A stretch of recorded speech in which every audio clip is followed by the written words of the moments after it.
Los médicos cubanos alquilados. Aquí pasaron dos cosas muy curiosas. Yo saqué este tweet que decía que juntas estas dos noticias hacen su propio comentario editorial. No es de lo más preciso, y vamos a ver por qué, pero lo hacía yo con intención un poco provocadora, porque no sé si ustedes se dan cuenta, a veces tengo una intención un tanto provocadora yo. No, eso dicen algunos, yo qué sé, igual no es cierto. Entonces, por un lado decía, despide el Instituto de la Salud para el Bienestar al personal médico que atendió en la COVID-19. En realidad no, despidió al personal que ya tenía otra adscripción en el sistema de salud, aunque no es ilegal que tuviera dos adscripciones en el sistema de salud. Al mismo tiempo que López Obrador fue a Cuba a darle besitos a Díaz-Canel, que es el heredero de los Castro y el que mantiene la dictadura cubana, el que encarceló a todos los jóvenes que protestaron el año pasado, que tiene las cárceles llenas de presos políticos, y golpeó, por supuesto, a muchos jóvenes que protestaban porque quieren una vida mejor, que es lo más legítimo de la izquierda, querer una vida mejor para tus hijos y no vivir en la explotación en la que has vivido. Y fue a darle besitos a Díaz-Canel y le informó que iba a contratar a 500 médicos cubanos para reforzar el sistema de salud.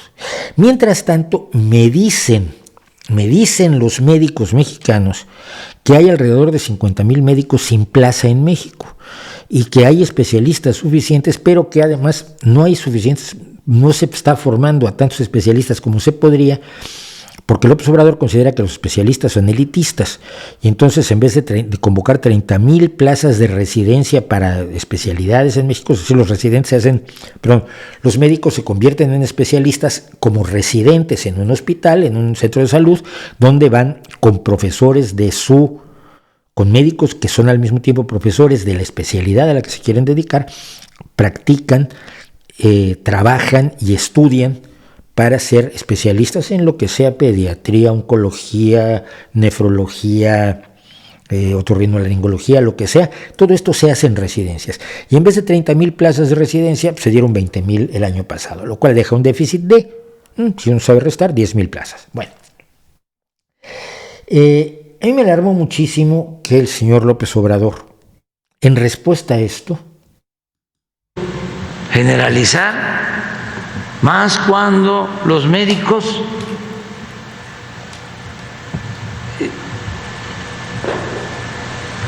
las enfermeras, la mayoría arriesgó la vida en la pandemia. ¿Hicieron algo extraordinario? Pero hay una élite que tiene un pensamiento retrógrada. Es como el caso, con todo respeto, de mi alma mater, de la UNAM, y como yo siempre digo lo que pienso, no me voy a callar a reclamarles de que enfrentamos la pandemia. Y en vez de convocar a todos los médicos estudiantes a enfrentarla, a ayudar, se fueron a sus casas. Eso no deben hacer las universidades, ni públicas ni privadas, pero mucho menos las públicas y mucho menos la UNAM. Esto es parte de las acusaciones que hace López Obrador. López Obrador acusa a las élites poco definidas de los científicos. Los científicos son una élite, los periodistas son una élite, las mujeres víctimas de violencia son una élite, los niños sin medicina son golpistas, y lo dijo Gatell. Al señor López Obrador le sale muy barato acusar a todo el mundo de barbaridades sin fin. Me parece una desvergüenza enorme, pero sobre todo cuando la realidad es esta. Según la Dirección General de Comunicación Social de la Universidad Nacional Autónoma de México, al día siguiente se informó de que los estudiantes universitarios efectivamente se habían ido a sus casas porque fueron las autoridades sanitarias, la Secretaría de Salud, las que con fecha 19 de marzo de 2020, en su oficio DGCES-DG 037-2020, Dios mío, cómo odio la burocracia, suspendió todas las actividades de los ciclos clínicos de pregrado, solicitando a los directores y directoras de hospitales y jurisdicciones sanitarias que los estudiantes no accedieran a las instituciones de salud. Es decir, que los residentes, estos estudiantes médicos, estudiantes de medicina, a los que está fustigando con esa furia y con ese golpearse los muslos y con ese rebambaramba que usa López Obrador, no estaban ayudando porque les dijeron que se fueran a su casa. El gobierno de López Obrador. Con esa misma fecha, de acuerdo con el documento arriba citado, continúa diciendo la Dirección General de Comunicación Social de la UNAM en un comunicado del 16 de mayo, se impidió el acceso a los internos de pregrado en los hospitales de primer y segundo nivel de atención. La universidad se apegó a estas medidas instruidas por la autoridad sanitaria y por considerarlas pertinentes para contener contagios y proteger la salud. Los pasantes de servicio social que se encontraban en unidades hospitalarias fueron, por instrucciones de la autoridad sanitaria, trasladados a centros de salud para apoyar el Programa Nacional de Salud y continuaron prestando sus servicios. Es decir, López Obrador, como siempre, miente. Como siempre, acusa brutalmente a personas inocentes de cosas horribles, de acciones despreciables, de una maldad infinita. Se fueron a sus casas. ¿Qué vocación tienen esos médicos que estudian medicina y no quieren atender a los enfermos? ¡Ajá! No es que usted les dijo que se fueran a sus casas, señor. Usted, su gobierno se los dijo. Así de perdido tiene la brújula Andrés Manuel López Obrador. Y como esto diario algo, todos los días algo. En este caso en concreto, bueno, los médicos están, por supuesto, en pie de guerra y qué bueno que por primera vez los médicos estén levantando la voz ante las agresiones bárbaras de un señor que no tiene idea. Dice que siempre dice lo que piensa y es cierto. El problema es que piensa poco y mal. Y que su desinformación la confunde con una especie de manejo de los datos que siempre lo lleva al ridículo, lo cual estaría muy bien y sería hasta incluso divertido, de no ser porque hay personas que salen terriblemente mal paradas, como todos los científicos a los que ha perseguido su entenada Álvarez Bulla, María Elena Álvarez Bulla, la sátrapa Lysenko de la ciencia mexicana. Probablemente voy a cortar aquí para hablar en un segmento aparte del tema de los médicos cubanos porque es especialmente importante. ¿Qué pasa con los médicos cubanos? Hace muchos años se empezó a explicar que cuando médicos cubanos salían de Cuba hacia distintos países a prestar sus servicios, no era un acto de solidaridad internacional, como solía gustarle a Fidel Castro presentarlo, sino que era pues un buen negocio. Una cosa, la contratación de médicos cubanos en México ha dado lugar a expresiones de una xenofobia espectacular por parte de esa derecha que siempre ha sido xenofóbica, esa derecha que se opuso a que se recibiera a las víctimas de dictaduras, de la dictadura argentina, de la dictadura chilena, de la dictadura uruguaya, de la dictadura brasileña, de la dictadura panameña y de todas las dictaduras a las que México recibió y que nos llenó de amigos, de periodistas, de escritores y de gente buena. Y de alguno malo, pero bueno, eso es el promedio, más o menos es el mismo. Esa es una ley básica, que es que el porcentaje de hijos de puta se mantiene bastante estable en cualquier grupo humano. Lo cual quiere decir también que entre los refugiados de Ucrania va a haber ladrones, y va a haber desgraciados, y va a haber embusteros, y va a haber criminales, como en todos los grupos humanos. Bueno,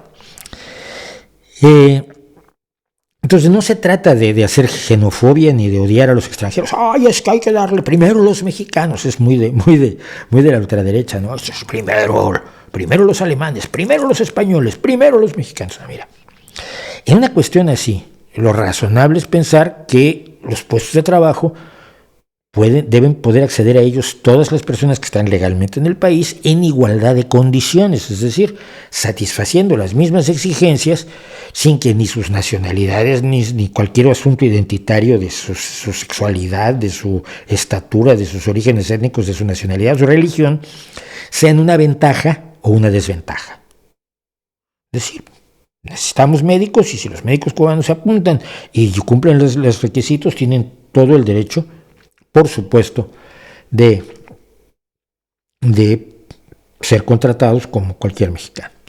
El problema es que aquí no pasó eso. Pasó que el presidente tomó la decisión cesarista, sin concurso de oposición ni nada, y esto puede molestar a los médicos que están en México sin empleo y sin plaza. Pero ¿qué es lo que mueve a López Obrador? La falta de médicos en México. ¿Se resuelve con 500 médicos en un país de 100 y tantos millones de personas? No. Lo que quiere López Obrador, evidentemente, es apoyar al gobierno cubano porque, y este es el problema, los médicos cubanos son la principal fuente de ingresos de Cuba. De una Cuba que, ya lo hemos dicho y lo hemos analizado detalladísimamente en este espacio, en vivo y con todo, es un país que no produce, no tiene nada que vender y por lo tanto no tiene dinero para comprar todo lo que necesita. Hablamos, lo demostramos, tiene ingresos por mil y tantos millones de dólares por sus exportaciones e importa cosas por 6,000 millones de dólares. Bueno, y hay 5,000 millones que de dónde salen, no salen de sus exportaciones. Y esto no es por el embargo de Estados Unidos, es porque Cuba no ha desarrollado una economía, está con la misma economía de 1959. Imagínese usted su país con la economía de 1959 y pregúnteme si tiene que exportar. Cuba exporta lo que exporta. Bueno, entonces, si exporta 1.150 millones de dólares en 2020, según el Observatorio de Complejidad Económica, que usa datos de Cuba, no se los inventa en Washington, y están además las remesas de dinero que mandan los cubanos de todo el mundo, los cubanos que están repartidos por todo el mundo, los exiliados, muchos de ellos amigos míos de izquierda que lucharon por la revolución hasta que se dieron cuenta que les habían visto la cara, y que están en Alemania, en Bélgica, en Holanda, en España, en Estados Unidos, en México, vaya usted a saber. Esas remesas, lo que pasa es que son muy poco fiables. Llegaron a alcanzar la cifra de 3.128 millones de dólares en 2019, pero en 2021 bajaron a 1.084 millones de dólares. Y ante eso, ¿cuánto comporta el alquiler de médicos? Pues hombre, el alquiler de médicos comporta 6.300 millones de dólares en 2020. 3 veces lo que los otros dos rubros sumados. Si nos quedamos con la cifra de 2021. 1.150 y 1.084 son 2.234 contra 6.300. Casi 3 veces. El alquiler de médicos es un gran negocio para Cuba y probablemente es un negocio legítimo. El problema es que implica una enorme explotación a los médicos cubanos. La explotación es, dicen los marxistas, y yo estoy de acuerdo en cierta medida, la explotación es arrancarle al trabajador su plusvalía, es decir, el trabajador genera recursos y tú le quitas esos recursos.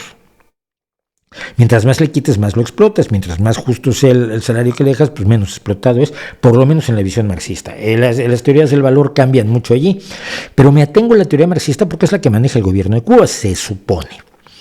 Y según ella, imagínese usted un patrón que le manda a usted un trabajador eventual. Alguien que puede hacer la limpieza o que puede servirle de tornero o que es albañil o que es médico, cirujano y partero. Se los manda y usted le paga al de la empresa de trabajo eventual. Digamos que usted le paga 10. Una agencia, ¿cuánto es lo que lógicamente se puede quedar? Lo que se quedan las agencias de de fotografía, de literarias, de traducción, que es con las que yo he trabajado toda mi vida, entre un 20 y un 30%. Es decir, ganan un 20 o un 30%. O sea, sí, yo les pago 10, ellos se quedan con 3 y le dan 7 al trabajador eventual que está trabajando para mí, ¿verdad? Pero ¿qué pasaría si se queda con el 75% la empresa y le da el 25% al trabajador? Hombre, a cualquiera de nosotros nos parecería que es un abuso. El trabajador hace todo el trabajo y tú te quedas con el 75%. Pues eso es con lo que se queda el gobierno de Cuba, del salario que los distintos países le pagan por el alquiler de los médicos cubanos. Ha habido hasta 50,000 médicos cubanos fuera de Cuba en un momento dado generando ingresos para el gobierno. Mucha gente dirá, bueno, pero es que así están pagando la educación que les dieron. Sí, pero según las leyes en Cuba, la educación que te dieron la cubres con el servicio social que haces al terminar la carrera, que es un sistema que se usa también en México, prestar un servicio social para pagar. No para pagar, pero para retribuirle al país la educación que te dio en una universidad gratuita, como es el caso de la UNAM. Si se paga una miseria, es gratuita. Y entonces retribuyes la educación que te dieron a través de un trabajo, de un servicio social que das en 1 o 2 años, haces tu servicio social, y entonces el gobierno decide, el Estado decide que ya estamos a mano. Tú eres dueño de tu conocimiento, a mí me retribuiste el tiempo y el esfuerzo y los recursos que yo invertí en darte eso. Y es lo que dice la ley en Cuba, que se retribuye la educación a través del servicio social. Pero después del servicio social, los médicos cubanos están más bien obligados a aceptar cuando los mandan a Brasil, al Congo, a Argentina, a Venezuela, a México. Y el punto es, la mayoría de los médicos cubanos además van con mucho gusto porque ganar, si Cuba cobra $4,000 por uno de ellos, se queda con 3,000, les deja $1,000 al mes. $1,000 al mes es una locura para un cubano que gana $60 al mes en su país. El salario de un médico es de $60. Entonces, pues evidentemente dicen, yo sí voy encantado de la vida, me las arreglo para vivir con $1,000 y además al regresar puedo traer un montón de cosas. Cuando regreso a Cuba puedo llevar un montón de artículos de consumo que no puedo, a los que no tengo acceso en Cuba. Así de sencillo, porque Cuba no tiene una economía que le permita la importación de todas las cosas que necesita, aunque si tuviera dinero las podría comprar, porque vean ustedes a quién le compra China, a quién le compra Cuba y le compra a todo el mundo menos Estados Unidos. Le compra a todo el mundo menos Estados Unidos, excepto medicinas que se las sigue comprando Estados Unidos. En el caso de México, el punto fue se le asignaron al pago de los médicos 255,873,000 pesos mexicanos, y aquí fue donde yo me hice un lío, por cierto, a la hora de analizar el asunto, porque lo analicé en Twitter. Entonces, 255 millones son 85 millones y pico al mes, entre 585 médicos son 146,000 pesos por médico al mes, y esos 146,000 pesos son más o menos $7,000. El problema es que ningún médico mexicano está en realidad ganando esa cantidad. Y de esos $7,000, evidentemente, el 75% nuevamente se lo queda el gobierno cubano. Entonces, al alquilar a médicos cubanos, de algún modo se colabora a la explotación de profesionales que estudian medicina por vocación, porque quieren ayudar a otros, no porque quieren enriquecerse. No es como en Estados Unidos, el país de la medicina privada. Cuando tú estudias medicina en un país con medicina pública como México, sobre todo como España, Gran Bretaña o Cuba, pues tú estudias medicina por vocación, no por llenarte de dinero, porque no lo vas a hacer nunca. Yo lo he explicado muchas veces, los médicos españoles tienen buenas condiciones de trabajo, tienen buenos salarios, pero no van a ganar las millonadas que ganan los médicos privados estadounidenses, que entran en la medicina porque es un buen negocio, no tanto, muchas veces, no digo que siempre, pero muchas veces no tanto por vocación. Ese es el problema de la contratación de los médicos cubanos en México, y es el problema de la contratación de todos los médicos cubanos en todo el mundo. Se está haciendo quien los contrata cómplice de algo que no suena ni huele muy bien. Probablemente estoy equivocado, que esto pasa con enorme frecuencia y que aunque no lo esté me dicen que estoy equivocado, pero a mí me alarmaría ser parte de esto. Hay vídeos de cubanos denunciando esto, hay vídeos de médicos cubanos denunciando esto, y no he querido usarlos porque prefiero acudir a la razón que a la emocionalidad de quien, estando metido en el ajo, pues cuenta las cosas con una pasión que no viene, que no es lo fundamental, creo yo, ni es lo que debemos tener en cuenta sobre todo.